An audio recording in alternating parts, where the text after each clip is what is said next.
إن الله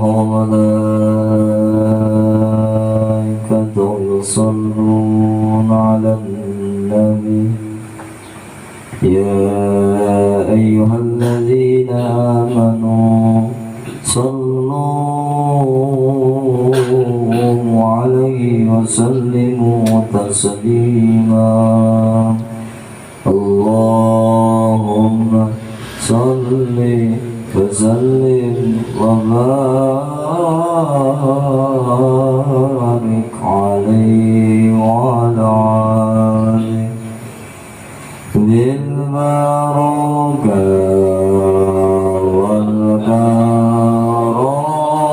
والكرامة سعد القدير ولي الله بشفاعة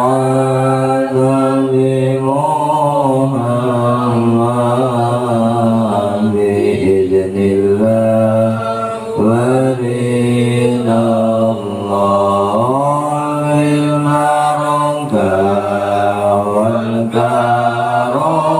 والكرامة شأن القدير ولي الله بشفاعة نبي محمد بإذن الله ورضا الله بالبركة والكرامة زهر القدير ولي الله بشفاعة نبي محمد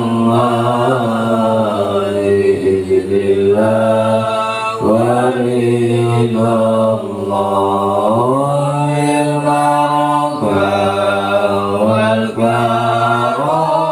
والكرامة سعد القدير ولي الله بشفاعة نبي محمد بإذن الله ورضا الله بالبركة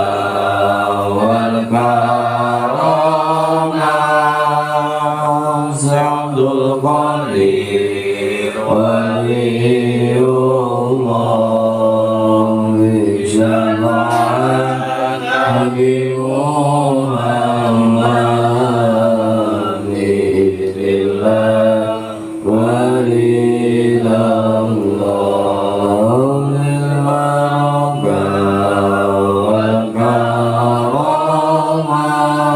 والكرامة سعد القدير ولي الله بشفاعة نبي محمد بإذن الله ورضا الله بالبركة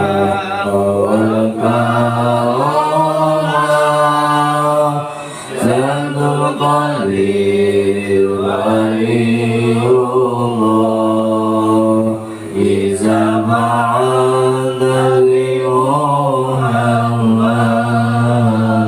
بإذن الله ورضا الله سبحان الله والحمد لله ولا إله إلا الله والله أكبر سبحان الله والحمد لله ولا إله إلا الله والله أكبر سبحان الله والحمد لله ولا إله إلا الله والله أكبر سبحان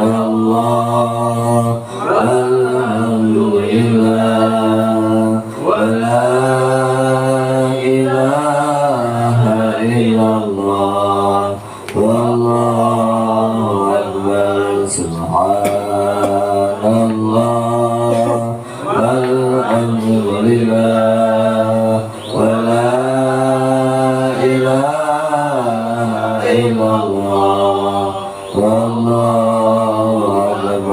subhanallah walhamdulillah wa la ilaha illallah wallahu akbar astaghfirullah rabbal baraya astaghfirullah minal khataya astaghfirullah rabbal baraya astaghfirullah minal khataya astaghfirullah rabbal baraya astaghfirullah minal khataya astaghfirullah rabbal baraya astaghfirullah minal khataya astaghfirullah rabbal baraya astaghfirullah minal khataya astaghfirullah rabbal baraya astaghfirullah minal khataya astaghfirullah rabbal baraya astaghfirullah minal khataya astaghfirullah rabbal baraya astaghfirullah minal khataya astaghfirullah rabbal baraya astaghfirullah minal khataya. Allahumma salli wa sallim wa barik alaihi wa A'udzubillahi minasyaitonir rajim. Bismillahirrahmanirrahim. Assalamualaikum warahmatullahi wabarakatuh. Alhamdulillah rabbil alamin wal aqibatu lil muttaqin wa la udwana illa 'alal zalimin. Asyhadu an la ilaha illallah wa asyhadu anna Muhammadan 'abduhu wa rasuluh. Allahumma shalli wa sallim ala sayyidina Muhammadin wa ala alihi wa sahbihi ajma'in. Amma ba'du. وقال الله تعالى في القرآن الكريم تبركا بالذكر أعوذ بالله من الشيطان الرجيم يا أيها الذين آمنوا اتقوا الله حق تقاته ولا تموتن إلا وأنتم مسلمون. الآية. وقال نبينا محمد صلى الله عليه وسلم من قال لا إله إلا الله يبتغي بها وجه الله تعالى. Hadis pertama, novel utama orang bisa banyakkan puja, sedang puji, bahasa Robi, nyata Allah Rabbil Jati, yang mana mantan 18 masyian, pirang-pirang kenikmatan, kurang sadayana, lebih khususnya dan nikmat iman, sang Islam begini nikmat sehat, sehingga orang sadayana, kelas bagian nikmat, tiasa kumpul, ngariung, bongkok, ngaronyok, tiasa petepang lawung, pamprok wajahnya tempat, warakam wa Allah subhanahu wa ta'ala dinaraga zikrullah.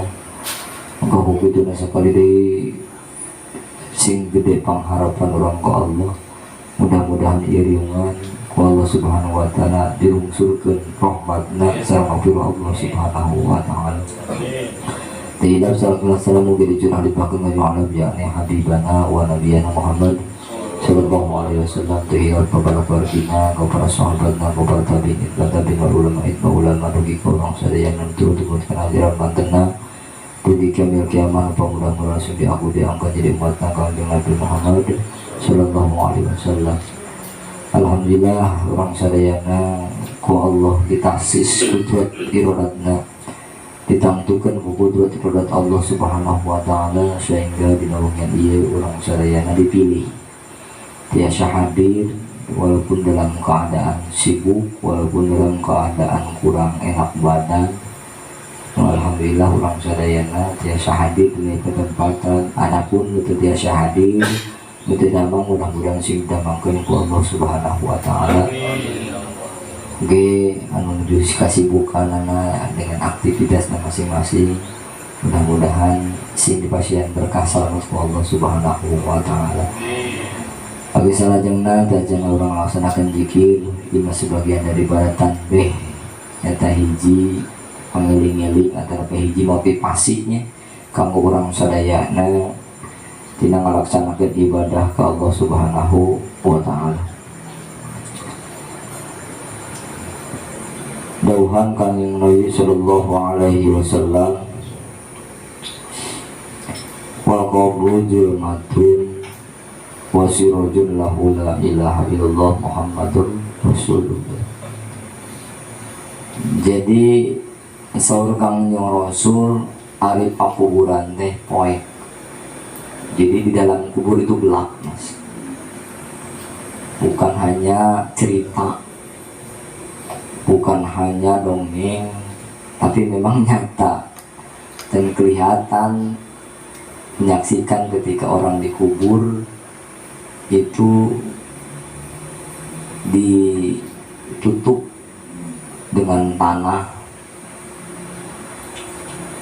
yang tingginya kalau ukuran fikih ya, tingginya itu satu tinggi badan orang, ditutup oleh tanah. Ya udah, secara syariat juga gelap.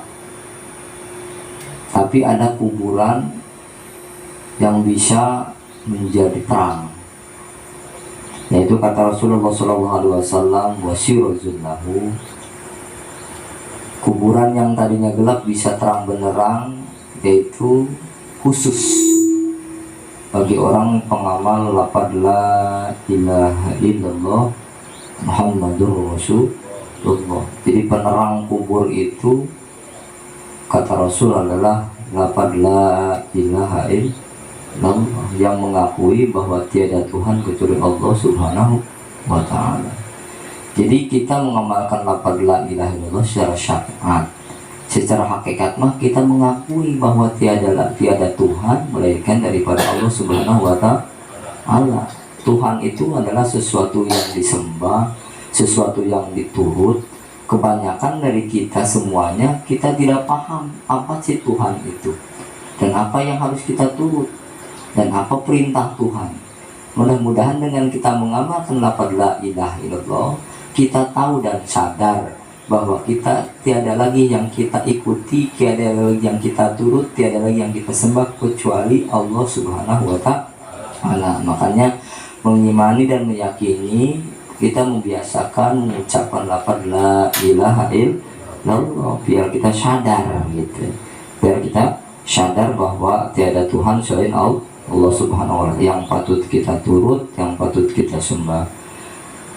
Karena dawuhan Rasulullah SAW, Inna Allah Ta'ala harama 'alan nar man qala la ilaha illallah. Kata Allah mengharamkan 'alan nari, orang dimasukkan kepada nerakanya neraka jahanam. Siapa? Man qala la ilaha illallah, bagi orang yang mendawamkan lafaz la ilaha illallah. Makanya kita bersyukur guru-guru kita mengasih amalan yang luar biasa. Amalan itu amalan yang paling tinggi derajatnya karena sesudah Al-Quran ya. Karena Abdul Zikri ba'dal Quran la ilaha illallah. Pengutama-utamanya zikir sesudah kita membaca Al-Quran, yaitu lafaz la ilaha illallah. Karena kita sebagai umat Rasulullah SAW dimudahkan, tidak ada yang dipersulit. Mungkin kita dari pagi sampai sore tidak ada waktu untuk membuka Al-Quran, tidak ada waktu untuk membaca Al-Quran. Tapi kita sebagai umat Rasulullah SAW dipermudah. Masa sih kalau seandainya kita tidak ada waktu dari pagi sampai sore membuka Al-Quran, maka bacalah kalimat La ilaha illallah. Dipermudah. Itu kan diantaranya banyak hadis yang menerangkan bahwa yang bisa menjadi cahaya, yang bisa menerangi kuburan itu adalah membaca Al-Quran. Tapi apabila kita tidak mampu karena dengan kesibukan Rasulullah itu sayangnya kepada kita luar biasa. Apabila kita tidak mampu membuka Al-Quran dari pagi sampai sore, maka bacalah lafaz la ilaha illallah. Itu. Tapi dengan keyakinan kepada Allah Subhanahu wa Ta'ala. Karena orang yang membaca lafaz la ilaha illallah dengan penuh keyakinan, dengan penuh pengharapan, meminta ridho daripada Allah Subhanahu wa Ta'ala, ikhlas namanya. Ya kata Rasul, man qala la ilaha illallah mukhlishan dakhala jannah. Barang siapa yang membaca lafaz la ilaha illallah mukhlishan, dia mengikhlaskan. Jadi mukhlishan itu mengikhlaskan. Kalau ikhlas masih ada yang bisa diceritakan. Oh, malam kita zikir lafaz la ilaha illallah luar biasa. Terasa sampai merinding dulu. Bulu punduk ya, sampai kita bisa nangis atau apapun lah itu. Tapi kalau udah mukhlishan, udah benar-benar ikhlas, udah rasa yang kita mainkan bukan ucapan lagi. Karena kan kita ini harus dilatih, karena kalau kita cuma ucap lafaz la ilaha illallah belum tentu masuk ke hati ya, belum tentu masuk ke hati. Karena dengan adanya kita didakwamkan terus menerus baca lafaz la ilallah, lama kelamaan akan merasakan apa sih lafaz la ilaha illallah, sehingga ini kalimah yang luar biasa. Tidak ada lagi kalimah yang pendek yang kita baca, tapi ketika baca di akhir daripada hidup kita bisa memasukkan ke dalam surganya Allah Subhanahu wa Ta'ala.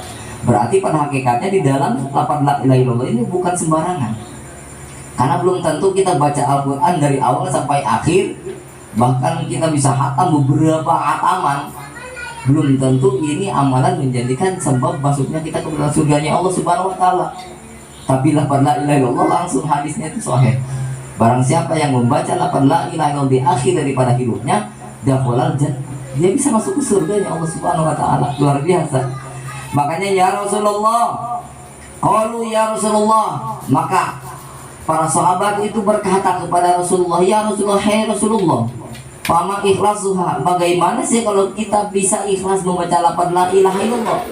Qala an tahjuzakum, maka berkatalah Nabi Shallallahu Alaihi Wasallam, an tahjuzakum, yang menghalangi itu lafaz la ilaha illallah kepada kalian semua, an kulima haramallahu alaikum, yaitu setiap perkara yang mengharamkan Allah Subhanahu wa Ta'ala alaikum pada kalian. Insya Allah dengan berkahnya kita baca lafaz la ilaha illallah, sedikit banyaknya kita akan mengurangi sesuatu yang mungkin kita makan yang haram, mungkin yang kita kerjakan, mungkin yang kita lihat, mungkin yang kita dengar, mungkin ketika tangan kita, kaki kita melangkahkan kepada hal yang haram. Ketika kita dawam terus lafaz la ilaha illallah dengan rasa, dengan penuh pengharapan daripada ridho Allah Subhanahu wa Ta'ala, sedikit demi sedikit akan mengurang. Itu tanpa sadar.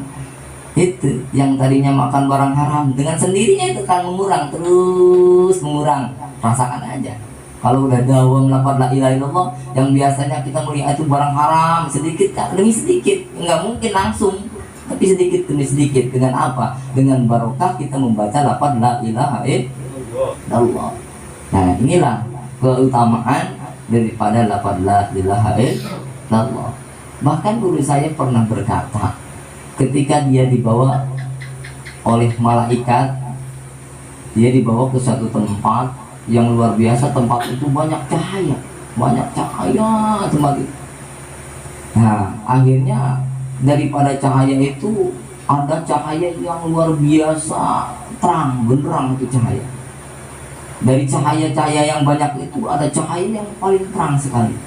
Ternyata dia tanyakan kepada malaikat itu, apa itu cahaya yang paling terang daripada cahaya-cahaya yang lain? Kata malaikat itu adalah lafaz la ilaha illallah. Kata malaikat, barang siapa yang mengamalkan lafaz la ilaha illallah, maka dia akan mendapatkan cahaya daripada Allah Subhanahu wa taala melebihi daripada cahaya-cahaya yang lain. Amalan banyak, ada yang ngamalin sholawat, ada yang ngamalin bismillah, ada yang ngamalin banyak amalan. Tapi ketika diperlihatkan oleh seorang malaikat untuk meyakinkan kepada seorang mursyiduna, guru kita semuanya itu mursyid Abah Karawanggana, yaitu kalimah yang luar biasa, yaitu lafaz la ilaha illallah. Bahkan jadi tidak meragukan ketika dia melihat seperti itu, sama dengan apa yang diucapkan oleh Rasulullah SAW. Jadi Abdul Zikri ba'da Quran la ilaha illallah. Tiada zikir yang paling utama sesudah Al-Quran, yaitu lafaz la ilaha illallah. Sesudah itu yang zikir-zikir yang lain, sesudah itu. Itu makanya kita itu diberi kemudahan oleh Allah Subhanahu wa taala. Bukan zikir-zikir yang sulit seperti hijib-hijib, kan panjang ya. Itu hijib-hijib panjang itu mah. Kita konsentrasinya juga susah gitu. Jangankan konsentrasi, ngapalinnya juga nggak hafal-hafal. Ini lafaz la ilaha illallah. Jangankan kita yang istilahnya bisa baca Quran, sekalipun kakek-kakek orang dulu yang nggak bisa baca Al-Quran, ketika kita ucapkan lafaz la ilaha illallah, semuanya bisa pasti hafal. Nah, kita di sini adanya guru lafaz la ilaha illallah bukan sekedar hafal, tapi untuk memperdalami apa sih daripada rahasia lafaz la ilaha illallah itu sendiri. Nah, dengan prosesnya kita praktek, dengan adanya kita ngumpul-ngumpul seperti ini, zikir lafaz la ilaha illallah, akan ada perbedaan-perbedaan luar biasa. Karena ketika kita ingin berubah nih, kita berubah dari salah kepada yang benar, istilahnya dari buruk kepada yang baik. Tapi kalau tidak ada sesuatu syariat sebabnya, itu susah. Jangankan kita merubah hal-hal yang istilahnya barang haram, mungkin banyak yang enaknya. Tadi apa yang dikatakan Pak Subhan sendiri, untuk bisa kita sehat aja, makan jangan minum 30 menit minimal. Kita yang belum ngerasain, aduh susah juga, ini mau minum aja harus diatur gitu kan. Mandi sebelum subuh gitu kan, itu mau sehat aja susah kalau kita belum pernah praktekkan. Nah, dengan kita baca lafaz la ilaha illallah, maka insyaallah menjadikan satu benteng sehingga kita diselamatkan daripada siksanya neraka Allah Subhanahu wa taala. Ini sebagian juga ada sab'atu asya, qila sab'atu asya tunawwirul qabra, yang sesuatu yang bisa menjadikan cahaya daripada antara kita udah meninggal, karena semua orang itu pasti akan meninggal. Untuk kita semuanya meninggal itu kan dimasukkan ke dalam kubur, nggak ada, walaupun ada 4 unsurnya, kita dipulangkan, dikembalikan itu dalam 4 unsur. Ada yang dikembalikan itu ke unsur api, dibakar. Ada juga yang dikembalikan itu ke unsur air, ya, unsur air, sehingga kita dipalitin nanti dipalitin bahasa Indonesia buah, darung ya. Itu ada juga ke unsur angin tuh, ada yang di mana tuh, di gunung-gunung, cuman kena angin aja. Nah, kita mah paling mulia dikembalikan kepada tanah, karena kita itu hidup ada ada 4 unsur. 1 unsur api, unsur tanah, unsur air, dan unsur angin gitu. Maka dikembalikan kepada asal kita. Nggak apa-apa orang yang mati dikembalikan ke angin, nggak apa-apa, nggak dikubur juga, nggak ada yang ngubur nih. Nah, karena kewajiban kita sebagai orang yang hidup ada 4 perkara untuk ahli sunnah wal jamaah. 1 yaitu memandikan, 2 mengkain kafani, 3 mensolatkan, 4 mengkuburkan. Kewajiban orang yang hidup kepada orang yang mati. 4 untung kita mah, itu aman tuh ya, nggak mengganggu orang, nggak menakut-nakuti gitu kan. Kalau orang nggak pada dikubur kan, waduh kita repot. Pada digeletakin aja di repotnya. Ya, di antaranya apa? Awaluha ikhlasul fil ibadah. 1 yaitu yang bisa menerangi kubur itu ikhlas di dalam ibadah. Susah. Kita ikhlas di dalam ibadah itu proses. itu ya. Apalagi namanya kita hidup sekarang banyak kesibukan, kadang-kadang istilahnya macam-macam lah halangan-halangan kepada ibadah, itu banyak halangannya. Maka kuncinya kita menjadikan hikmah daripada ibadah ini ada keutamaan, yaitu termasuk keutamaan kita ketika kita dimasukkan ke dalam kubur sehingga kubur itu bercahaya, yaitu nomor satu adalah ikhlas fil ibadah, ikhlas di dalam ibadah kepada Allah Subhanahu wa Ta'ala. Keduanya wasani birrul walidain, ketika kita kuburannya pengen ada cahaya, bercahaya, yaitu membuat kebaikan kepada kedua orang tua. Kalau masih hidup berbuat kebaikan apapun yang kita bisa. Kalau udah meninggal juga bisa berbuat kebaikan kepada orang yang meninggal, yaitu ketika bersedekah atas nama orang tua kita. Ketika kita sekarang berzikir, berdoa, doakan orang tua kita biar kuburnya itu tidak mendapatkan daripada raudhatun min riyadil jinan, ya. Raudhatun min riyadil jinan, yaitu pertamanan daripada pertamanan surga. Walaupun kita belum masuk ke surga, jadi posisinya kita bisa di taman tuh, main-main di taman apa namanya, Taman Karawang aja indah kok, apalagi taman surga istilahnya. Itu kita main di taman. Takut ya Allah, jadikanlah kuburan orang yang udah meninggal raudhatun min riyadil jinan, yaitu pertamanan daripada pertamanan surga.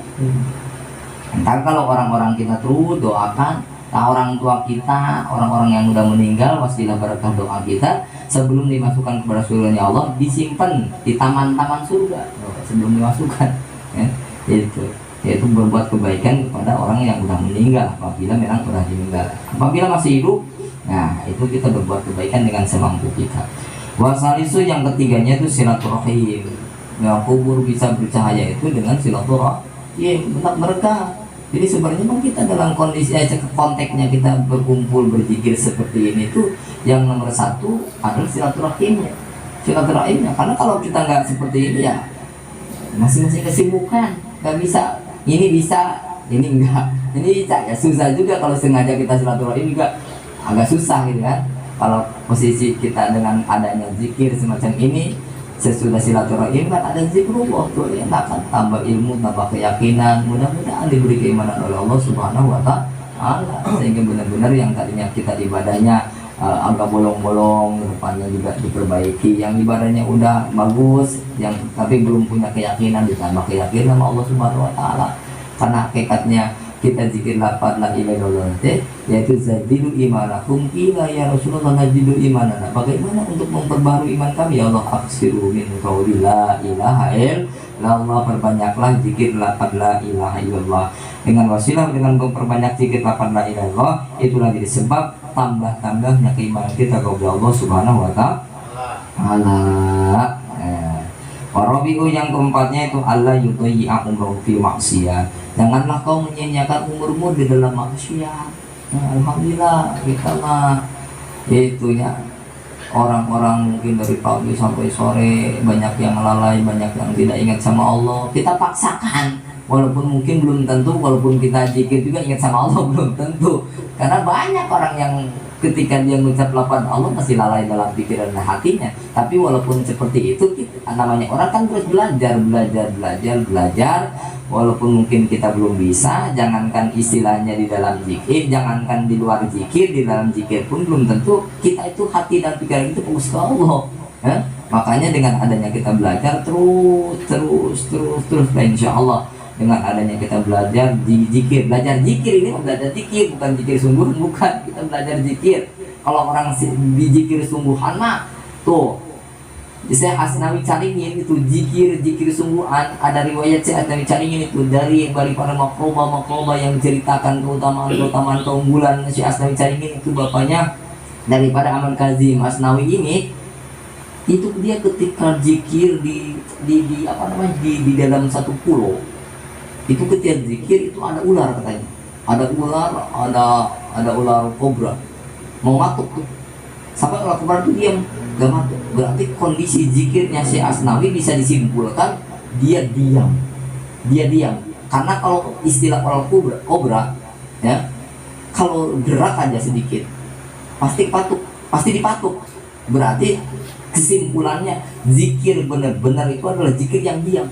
itu ya. Zikir tapi bukan tidur, zikir ya, zikir diam. Jadi zikirnya itu diam, bener-bener diam. Diam itu fokus dia ke Allah Subhanahu wa Ta'ala. Karena hakikat daripada khusyuk itu sukunul aqba wa tadabbur zikr. Jadi diam anggotanya, dia memikirkan tadabbur. Yaitu dengan tiga tadi, satu dengan sifat-sifat Allah, kedua dengan asma Allah, ketiga dengan af'al Allah. Apa af'al Allah teh? Yaitu ketika kita zikir, bayangkan semua apa yang diciptakan oleh Allah Subhanahu wa Ta'ala. Tujuannya biar kita tambah kagum sama Allah. Karena kan kalau kita kagum nih, penghormatan juga akan berbeda. Kita kagum ke orang yang kaya, kita kagum kepada orang yang pintar, kita kagum ke siapapun, kita akan menghormati orang itu. Kita kagum ke cewek cantik banget, pasti kita menghormati. Mana gitu sopan gitu kan, karena kagum. Sama Allah juga seperti itu. Makanya kita bertadabbur, berpikir, memikirkan Allah Subhanahu wa Ta'ala dengan tiga cara, dengan khususnya dengan af'al Allah, apa yang didamel oleh Allah, apa yang dibikin oleh Allah Subhanahu wa Ta'ala di alam dunia ini, biar kita kagum. Kita lihat bentang-bentang, kita lihat bulan, kita lihat langit-langit. Ini langit bisa di atas tanpa apa? Tanpa adanya tiang. Luar biasa kan? Itu kita tadabbur alam nih. Kita lihat lautan luar biasa. Ya, lautan kan? Lautan ombak aja, ombak lihat. Ombak dari tengah ke pinggir, balik lagi ke tengah, balik lagi. Coba kalau nggak ada yang ngaturnya, itu tuh bakal terus jadi tsunami tuh. Berarti itu ciri-ciri bahwa itu ada yang ngaturnya. Itu apa yang ngaturnya? Yaitu Allah Subhanahu wa Ta'ala. Karena ketika pengaturan itu sudah tidak ada, ya akhirnya jadi tsunami. Itu udah tidak diatur sama Allah tuh. Itu walaupun pada hakikatnya apapun yang terjadi, baik buruk, itu semuanya tidak luput daripada aturan Allah Subhanahu wa Ta'ala. Itu kalau Allah udah benci, Allah udah marah, lihat tuh, tsunami. Itu karena apa? Nggak diatur tuh dengan baik tuh kan. Itu kan Allah kalau benci itu seperti itu. Makanya kita jauhi daripada kebencian Allah, bendur daripada Allah Subhanahu wa Ta'ala. Karena Allah mudah aja. Kita mah jauh dari laut, kita mah jauh dari gunung. Kan kalau dari laut takutnya tsunami, kalau dari gunung takutnya longsor. Atau kita mah jauh dari gunung, dari laut, bisa aja kita gempa ya. Kalau gempa kan bisa aja itu mau di daratan rendah juga istilahnya. Kalau gempa mah bisa aja. Atau kalau nggak gempa juga ada angin puting beliung, bisa aja nih kita lagi zikir ada puting beliung, kan ngeri kan. Nah itu semuanya daripada makhluk Allah Subhanahu wa Ta'ala. Kalau Allah udah marah, wah luar biasa itu. Makanya kita menjauhi daripada bebendur daripada Allah Subhanahu wa Ta'ala, menjauhi daripada amarah daripada Allah Subhanahu wa Ta'ala. Kita mendekatkan diri melalui zikrullah, kita mendekatkan diri daripada apa yang daripada ridho Allah Subhanahu wa Ta'ala. Mudah-mudahan kita semuanya yang hadir di sini mendapat ridho Allah Subhanahu wa Ta'ala. Apa yang kita cita-citakan dan kita inginkan mudah-mudahan dikabul oleh Allah Subhanahu wa Ta'ala. Tiada kata yang paling mulia dan indah kecuali berdoakan, khususnya kita mendoakan para orang-orang yang sudah meninggalkan dunia ini, khususnya para nabi, para sholihin, para alim ulama. Kita doakan khususnya lagi para orang tua kita yang sudah meninggalkan alam dunia. Mudah-mudahan diberikan oleh Allah Subhanahu wa Ta'ala husnul khatimah. Mudah-mudahan diselamatkan daripada siksa yang kubur Allah Subhanahu wa Ta'ala dan dimasukkannya kepada surga Allah Subhanahu wa Ta'ala. Amin amin ya Allah ya rabbal alamin. Maka innama a'malu binniyat, sesungguhnya sahnya semuanya amal itu yaitu pakai niat. Nah, kita zikir juga harus ada niat ya. Niatkan dalam hati apa yang diinginkan, urusan dunia urusan akhirat kok, kita diperintah sama Allah untuk minta ya. Jangan pernah kita malu-malu untuk minta sama Allah Subhanahu wa Ta'ala. Karena Allah itu maha kaya ya, maha segalanya. Innaka ala kulli syai'in qadir. Sesungguhnya Allah Subhanahu wa Ta'ala kuasa dengan segala sesuatu. Mudah-mudahan dengan kekuasaannya apa yang kita inginkan, mau di pikiran, mau di hati, karena semua orang itu tidak semuanya orang bisa ngomong ya. Itu apa yang dipikirkan tidak semuanya orang bisa ungkapkan. Apa yang dirasakan tidak semuanya orang bisa ungkapkan. Apabila memang bisa diungkapkan oleh lisan, ungkapkan oleh lisan. Apabila tidak, fokuskan dalam pikiran dan hati kita untuk minta kepada Allah Subhanahu wa Ta'ala. Dengan wasilah zikir ini mudah-mudahan kita semuanya diberi anugerah oleh Allah Subhanahu wa Ta'ala. Khususnya sekarang ini memang luar biasa, walaupun tidak ada namanya penyakit itu, umum-umum aja, bukan corona atau apapun. Intinya cuaca ini luar biasa ya, ekstrim, panasnya luar biasa. Yang di tempat orang lain itu hujan, di kita ini panas ya. Akhirnya di tempat lain hujan, energi dinginnya ke kita, panasnya juga ada di kita. Jadi paranas tiris paranas tiris dalam dunia di paranas tiris gitu, sehingga efek kepada badan kita juga ya terasa lah ya. Mudah-mudahan karena dengan tidak sehat itu apapun yang kita lakukan ya kayak nggak sempurna ya. Kita sholat kalau lagi meriang kan aduh, bukan mikirin Allah ya, mikirin badan juga nggak kuat. Kita zikir juga bukan mikirin la ilaha illallah. Ini pada yang nggak sehat mah tuh pengennya cepat-cepat, pengen tidur, masalahnya pengen istirahat. Jadi ketidaksehatan itu walaupun dalam ujian luar biasa pada kita, juga ganjaran juga luar biasa. Tapi ketika bicara tentang masalah ibadah apapun, aktivitas apapun, ketika kita sehat agak terkendala. Ini juga sebenarnya Pak, kalau pada kumpul banyak, ini penuh jemaah.